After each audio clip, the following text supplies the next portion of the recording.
40 kVയുടെ solar system ചെയ്യുന്ന ഒരു quotation നമ്മുടെ ഒരു സുഹൃത്തിന് കിട്ടിയിട്ടുണ്ടായിരുന്നു. അപ്പോൾ അതിൻ്റെ മുന്നേ 2 വീഡിയോ ഞാൻ ചെയ്തിട്ടുണ്ടായിരുന്നു. പാനൽ വരുന്നതും അതുപോലെ തന്നെ സ്ട്രക്ചർ ചെയ്യാനുള്ള അക്സസറീസ് മുകളിൽ ചുമന്ന് കയറ്റുന്നതും ഒക്കെ. അപ്പോൾ ഇത് പാനൽ മുകളിലേക്ക് കയറ്റുന്ന ഒരു വീഡിയോ ആണ്.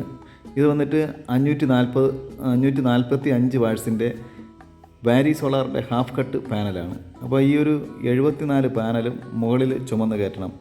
അതായത് 10 നില ബിൽഡിങ്ങിൻ്റെ മുകളിൽ ചുമന്ന് കയറ്റുന്ന ഒരു വീഡിയോ ആണ്. അപ്പോൾ അത് കഴിഞ്ഞതിന് ശേഷം അത് സ്ട്രക്ചർ ചെയ്യുന്നതും അതുപോലെ തന്നെ അതിൻ്റെ cabling, inverter settings, earth, wiring, അതിൻ്റെ സ്വിച്ച് ഫിറ്റിങ്സ് ഇതെല്ലാം ഞാൻ ഈ വീഡിയോയിൽ ഞാൻ പോസ്റ്റ് ചെയ്യുന്നതായിരിക്കും.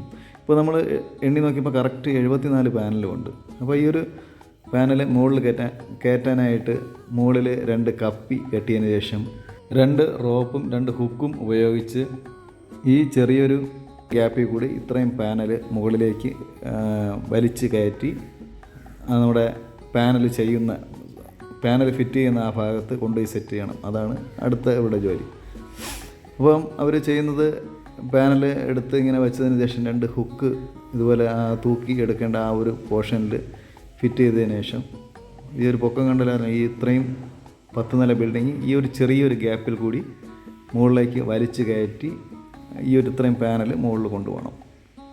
അപ്പോൾ അത് കഴിഞ്ഞതിന് ശേഷം ഞാൻ ഈ പാനൽ സ്ട്രക്ചർ ചെയ്യുന്നത്, അതായത് എത്ര പൊക്കം അതുപോലെ തന്നെ എത്ര വീതി, ചരിവ്, ഏത് ദിശയിലോട്ടാണ് ഫിറ്റ് ചെയ്യേണ്ടത് എന്നുള്ള ആ ഒരു പാനലിൻ്റെ സെറ്റിങ് എങ്ങനെയൊക്കെയാണെന്നുള്ളതിൻ്റെ വീഡിയോയും ഞാൻ ചെയ്യുന്നതായിരിക്കും.